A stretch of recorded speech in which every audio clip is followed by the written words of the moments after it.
Hello friends, कैसे हैं आप लोग। आई थिंक आप अच्छे होंगे और रेडियो विजार्ड की वीडियो को रेगुलरली फॉलो कर रहे होंगे। आप जानते हैं कि हमारा ये बोर्ड मॉडल क्वेश्चंस का सीरीज चल रहा है। इसमें हम काफ़ी इंपॉर्टेंट क्वेश्चंस को लेके आते हैं और इस क्वेश्चन को कराने का मेरा मेन ऑब्जेक्टिव है कि आपका मार्क्स ज़्यादा से ज़्यादा इनहेंस हो जाए एग्जामिनेशन में। अब जो मैंने स्टार्ट किया है, मैंने आपका रियल नंबर ख़त्म कर दिया है, आपका पॉलिनोमियल ख़त्म हो गया है, आपका पॉलिनोमियल कोऑर्डिनेट ज्योमेट्री मैंने ख़त्म कर दिया है। अब मैंने आपका जो स्टार्ट किया है नेक्स्ट पोर्शन वो है linear equation in two variable. इसके बाद मैं क्वाड्रेटिक इक्वेशन करवाऊंगा, ठीक है। इसी तरह से मैं एक एक करके आपका ख़त्म कर दूंगा। तो आइए इस क्वेश्चन में मैंने जो एक्स एंड वाई की वैल्यू निकालने रहते हैं उस तरह के क्वेश्चंस को सेलेक्ट कर लिया है। एक क्वेश्चंस पूछे गए हैं, एक क्वेश्चन आने की ज़्यादा प्रोबेबिलिटी रहती है लॉन्ग आंसर में, ठीक है। तो आइए आप देखिए इस क्वेश्चन को। तो ये जो है question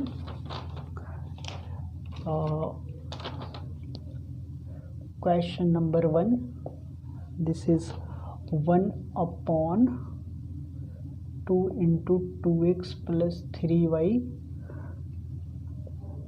plus 12/7 into 3x minus 2y equal to 1/2। दूसरा जो क्वेश्चन है 7/2x plus 3y plus 4/3x minus 2y equal to 2, ठीक है। एक क्वेश्चन है। इस क्वेश्चन में एक और इसका लैंग्वेज है कि 2x plus 3y not equal to 0, ये बात आपको क्लियर हुई होगी। और 3x minus 2y is not equal to 0। क्यों? ये दोनों टर्म अगर इक्वल हो जाएगा 0 का तो न्यूमरेटर डिनोमिनेटर क्या हो जाएगा 0 और ये नंबर अनडिफाइंड हो जाएंगे। तो ये टर्म जो है अनडिफाइंड हो जाएंगे, इसीलिए ये लिखा हुआ है और कोई मतलब नहीं है, आपके मतलब की चीज़ें नहीं है 10th वालों के लिए। अब इस क्वेश्चन में देखो कि इस क्वेश्चन में है क्या। तो इस क्वेश्चन में सबसे पहला नंबर कि ये भी फ्रैक्शनल टाइप के क्वेश्चन है। फर्स्ट ऑफ ऑल ये भी fractional numerator upon denominator type के। तो सबसे पहले करोगे क्या इस क्वेश्चन को कि आप कुछ अज्यूम कर लोगे। तो ये लिखा हुआ है तो इसका क्या मतलब है कि 1/2 इंटू 1/2 प्लस ऐसे लिखा हुआ है 1/2 into 2x plus 3y is equal to, इसका मतलब 1/2 इंटू 1/2x प्लस 3y, यही लिखा हुआ है ना। तो इसको मान लेंगे हम कुछ उसी तरह, ये 1/3x माइनस 2y को सपोज कर लेंगे, ठीक है। इस तरह के टर्म को आपको सपोज कर लेने होते हैं। लेट क्या मानोगे कि u is equal to 1/2x plus 3y equal to 1 is equal to u and 1/3x minus 2y equal to v हमने मान लिया, ठीक है। तो जब हमने इसको अज्यूम कर लिया है तो अब क्या हो जाएगा, इसके बेसिस पे इक्वेशन हो जाएगा आपका, ठीक है। वो क्या हो जाएगा देखो 1/2 ऐसा 1/2 और इसके बदले हम क्या लिख लेंगे u। तो इसको हम डायरेक्ट लिख दूँ u/2 लिख देता हूँ, u/2 हो जाएगा। और ये क्या हो जाएगा 12 अपॉन u/2 12v/7 है ना, 12v/7 इक्वल टू 1/2 और ये कितना हो जाएगा 7u ओके एंड प्लस 4 और ए v मान लिया है इक्वल टू 2। क्लियर है? यहाँ तक तो क्लियर है, ठीक है। देख लीजिए, हाँ यहाँ तक हमारा क्लियर हो गया। ये इसको लिखने में आई थिंक कि किसी को प्रॉब्लम नहीं। इसको थोड़ा सा समझ लो कि देखो मैंने क्या लिखा 1/2 इंटू 2x प्लस 3y है ना। तो इतना को तो हमने मान लिया है u, ठीक है। तो इसके बदले हमने u लिख दिया और नीचे क्या 2 रह गया तो u/2 हो गया, तो हमने u/2 लिख ली। 12 अपॉन देखो 12 into 12/7 into 1/3 3x minus 2y है ना। तो 12/7 इंटू वी यानी कि 12v/7, इसी बात को हमने यहाँ डायरेक्टली लिख दिया। आई थिंक कि अब दिक्कत नहीं हो रहा होगा, क्लियर है। तो सबसे पहला नंबर बात, एक और काम कर लो कि ये वाली जो हमारी इक्वेशन है इसको थोड़ा देर के लिए रफ़ी कर लो, ठीक है। ये जो फिर से यहाँ पे फ्रैक्शनल आ गया, इसको सॉल्व कर लो एलसीएम लेकर। तो इसका एलसीएम कितना हो जाएगा, 14 हो जाएगा।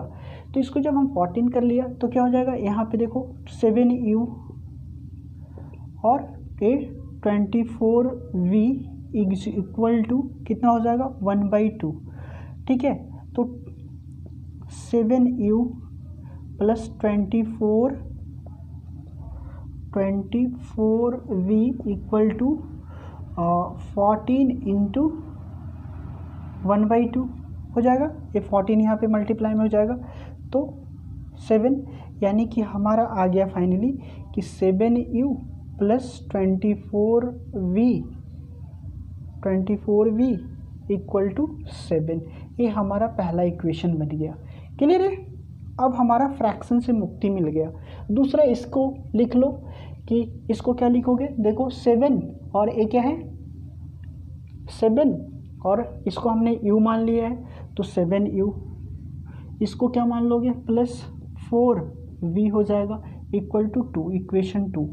अब हम क्या करते हैं, देखो इस दोनों का कॉफिशिएंट इक्वल है, दोनों का साइन क्या है, दोनों का साइन क्या है, प्लस प्लस सेम है, तो दोनों को घटा दो, इक्वेशन 1 माइनस इक्वेशन 2 कर लो, बी गेट। तो क्या हो जाएगा 7u plus 24v equal to 7। यहाँ पे करो इस काम को, यहाँ घटा लिया, अब यहाँ पे ले आता हूँ। तो 7u plus 24v equal to 7 and 7u plus 4v equal to 2, minus minus minus this, a cancel, 24 minus 4 20v is equal to 5, ठीक है। तो v इक्वल टू 5/20, 5 4 यानी कि v इक्वल टू 1/4 निकल गया, एक वैल्यू तो निकल गया, ठीक है। तो अब हम क्या करें कि हम थोड़ा सा रफ कर लेते हैं, और आइए देखो, अब हम किसी भी इस दोनों इक्वेशन में से हमारा यहाँ पे दोनों इक्वेशन है, इसमें किसी में भी वैल्यू पुट कर लेंगे v का तो हमारा a वैल्यू मिल जाएगा। तो हम इक्वेशन 2 में कर लेते हैं, इसमें मोटा डाटा है, 24 है इस तरह से। तो putting the value of v equal to 1/4 in किसी इक्वेशन में पुट कर सकते हो 2।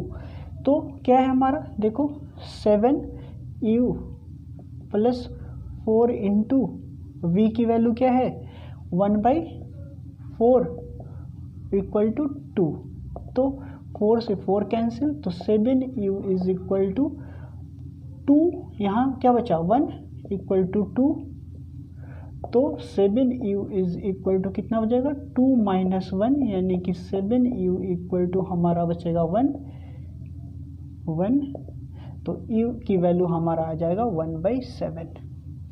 u एंड v हमारा मिल गया, ठीक है। जब u एंड v का काम खत्म हो गया तब आपका फिर से एक लंबा वाली प्रोसेस हो जाता है, क्योंकि आपको क्या निकालना है, आपको निकालना है x एंड y की वैल्यू। और देखो u इक्वल टू आपने माना था क्या, नाउ लिख लीजिए कि 1/2x plus 3y equal to आपने क्या सपोज किया u, तो u की वैल्यू क्या है 1/7 हो जाएगा।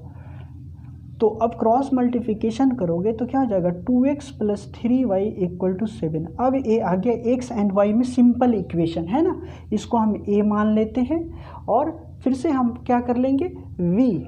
देखो v की वैल्यू हमने क्या निकाला 1/3x minus 2y equal to v है, तो 1/3x minus 2y equal to v का क्या वैल्यू है 1/4, ठीक है। तो 3x minus 2y equal to आ जाएगा 4, क्लियर है। ये हमारा लीनियर इक्वेशन इन 2 वेरिएबल बन गया, ठीक है। इसे मान लो b, और इस दोनों को सॉल्व कर दो, आपका काम हो जाएगा ख़त्म। ठीक है, तो इस पार्ट को मैं रफ कर लेता हूँ फटाफट। अब यहाँ पे देखो, ये इस तरह के दूसरे बार में जो आता है लीनियर इक्वेशन, वो फाइनली क्या होता है, बहुत ईजी होता है।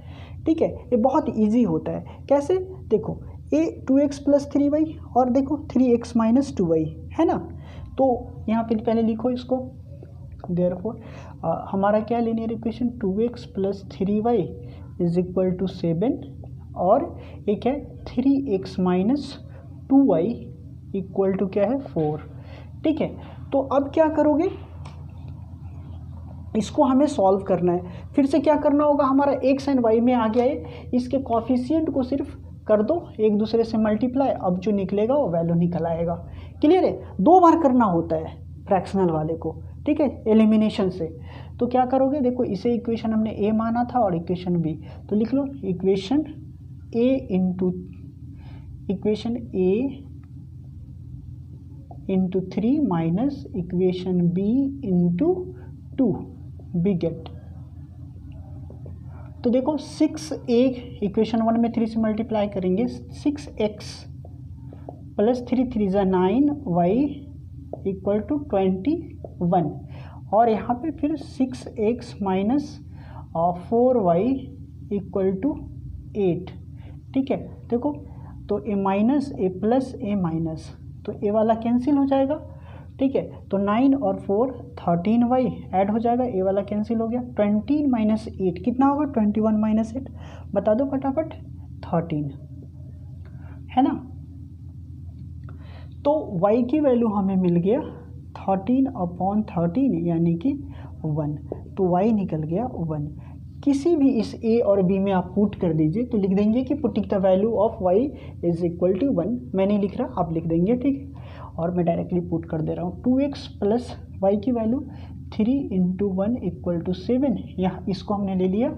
ठीक है, देयरफॉर 2x + 3 = 7 यानी कि 2x = 7 - 3 x = 2x = क्या हो जाएगा 4 यानी कि x = 4/2 = 2, हमारा निकल गया 2।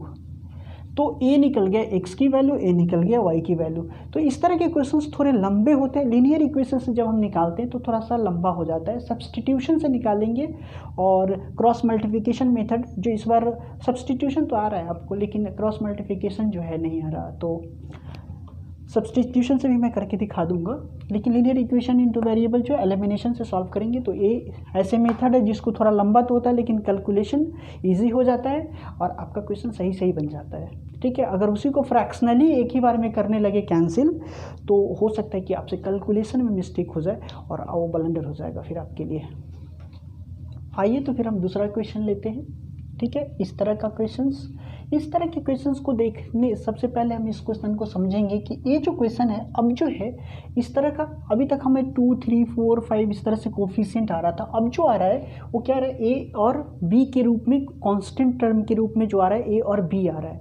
तो इस तरह की a + b के फॉर्म में आ रहा है। तो ऐसे क्वेश्चन को सॉल्व करने के लिए सबसे पहले क्या करोगे कि सबसे पहले ये चेक करो कि सबसे पहले एक चीज़ समझ लो फॉर्डर मटेरियल के रूप में कि standard form of linear equation क्या होता है, ax + by + c = 0।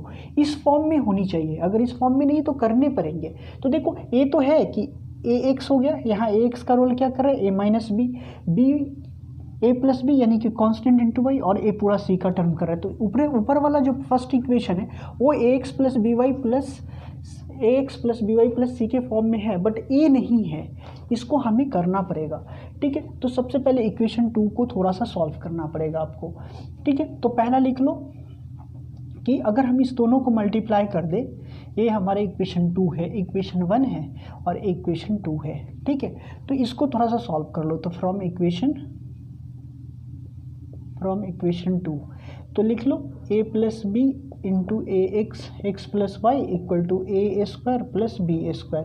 ठीक है, तो अब हम इस पूरे टर्म को x के साथ मल्टीप्लाई कर ले तो क्या हो जाएगा, a + b इंटू एक्स, और फिर इस पूरे टर्म को a + b को y के साथ मल्टीप्लाई कर दे तो क्या हो जाएगा, a + b इंटू वाई = क्या हो जाएगा, a² + b²। इसको मान लो इक्वेशन 2। ठीक है, इसे मत मानो, इसे इक्वेशन 2 मान लो इसको सॉल्व करके, या फिर इसे इक्वेशन 2 मान लो, ठीक है, तो इसे इक्वेशन 3 कर दो। अब जो है आप सॉल्व कर लो इस इक्वेशन को यहाँ पे, और इस दोनों इक्वेशन, अब इस इक्वेशन और एक इक्वेशन को लेकर सॉल्व कर लो, ठीक है। तो देखो यहाँ पे क्या करना होगा कि देखो इस टर्म में a माइनस बी एक्स और a प्लस बी वाई है। देखो यहाँ पे a प्लस बी एक्स मतलब x का कॉफिशिएंट तो सेम नहीं है, बट b का कॉफिशिएंट देखो y इंटू ए प्लस बी है, यहाँ भी a प्लस बी है, दोनों का साइन प्लस है, तो दोनों इक्वेशन को माइनस कर देंगे तो ये कैंसिल हो जाएगा। तो इक्वेशन हम लिख दें 1 माइनस इक्वेशन 3 वी गेट क्या, तो लिख लो a minus b into x plus B into Y equal to a square minus 2ab minus B square, और a वाला वैल्यू लिख दो तो क्या हो जाएगा a plus b x plus a plus b y equal to आपका आ जाएगा a square plus b square, ठीक है। तो अगर हम ऐसा कर लेते हैं तो अब क्या करेंगे, दोनों इक्वेशन को हम सब्ट्रैक्ट कर देंगे, तो फाइनली हमारा एक टर्म कैंसिल हो जाएगा। हम लीनियर इक्वेशन में क्या ट्राई करते हैं, एलिमिनेशन में, कि एक टर्म हमारा कैंसिल हो जाए, है ना। तो लो अब हम यहाँ माइनस कर देंगे, इसका साइन चेंज कर देंगे, सब्ट्रैक्ट कर रहे हैं तो इसका भी और इसका भी, ए वाला देखो कैंसिल हो गया। यहाँ पे क्या बचा, देखो ए माइनस बी एक्स और minus a plus b x equal to, देखो ए स्क्वायर से ए स्क्वायर कैंसिल, और ए क्या हो जाएगा माइनस 2ab और a minus B square, a वाला साइन खत्म हो गया तो माइनस बी स्क्वायर और minus B square minus 2b square. यहाँ तक तो क्लियर हो गया। अब इसको सॉल्व कर लेते हैं। तो देखो दोनों में अगर x कॉमन कर लें यहाँ, तो x कॉमन कर लेंगे तो यहाँ क्या बचेगा, देखो यहाँ बचेगा a माइनस बी, तो a माइनस बी, और यहाँ माइनस आने तो ब्रैकेट वाले टर्म का साइन चेंज हो जाएगा, तो दोनों प्लस में तो दोनों माइनस, माइनस a और माइनस b हो जाएगा। क्लियर है। इक्वल टू यहाँ पे देखो कुछ कॉमन होगा तो 2 और b दोनों में कॉमन है, कर लो, तो माइनस 2b कॉमन हो जाएगा, तो फाइनली यहाँ पे आ जाएगा, यहाँ पे देखो a बचेगा यहाँ पे और यहाँ पे b, तो a प्लस बी, तो x देखो यहाँ कोई कैंसिल होने वाला तो a से कैंसिल हो जाएगा, तो x into minus 2b, minus b और माइनस b, और यहाँ पे भी minus 2b into a plus b. Clear है। 2b से 2b कैंसिल, यानी कि x की वैल्यू हमारा a प्लस बी आ गया। x की वैल्यू तो निकल गया। अब y की वैल्यू निकालने के लिए हम क्या करते हैं, पुट कर देते हैं। तो आप पुट कर दीजिए, तो मैं इस पूरे पार्ट को रफ कर देता हूँ। लो हमने कर दी इसको रफ। अब इक्वेशन 1 में आप पुट कर दो x की वैल्यू, ठीक है। तो पुटिंग द वैल्यू ऑफ, इस इक्वेशन 1 में पुट कर दो, putting the value of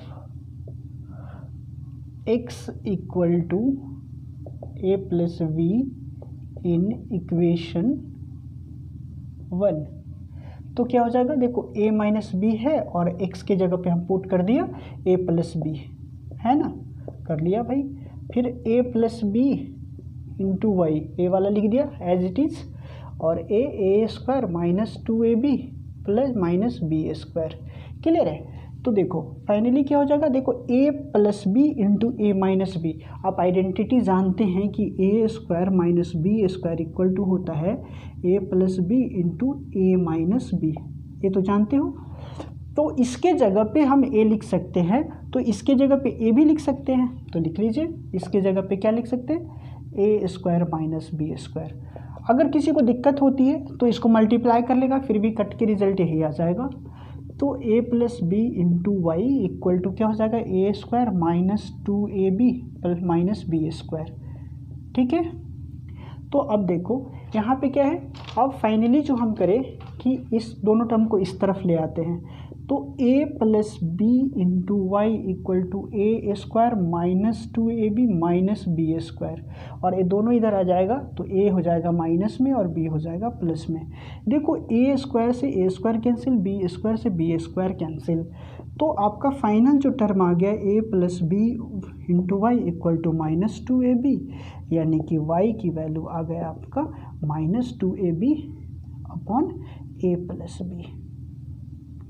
a आपका y की वैल्यू आ गया और a आपका यहाँ x निकल गया था, तो x एंड y इस इक्वेशन के लिए निकल गया।